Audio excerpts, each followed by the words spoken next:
I was young and now I'm old, but I've never seen the righteous forsaken. These are the words of the Psalms that are attributed to King David and also in the wisdom of King Solomon.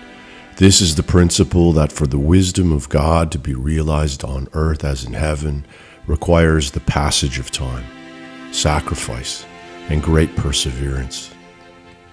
I've seen the price to be paid, the living sacrifice required, for my wife to be the fullest realization of biblical woman wisdom, to endure in timelessness the pounding waves of perseverance, the ultimate sacrifice as a soldier of Messiah Yeshua that in God's wisdom required the suffering and hardship of 40 years of testing of my life.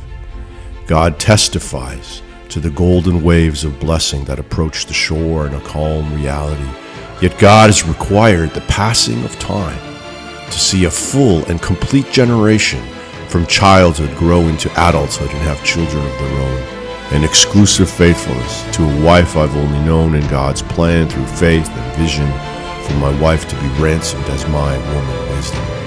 Eshet chayil mi yimtza v'lachok mipninim miklat. Who can find woman wisdom as his wife? All the money in the world cannot pay her bridal price, only the passage of time.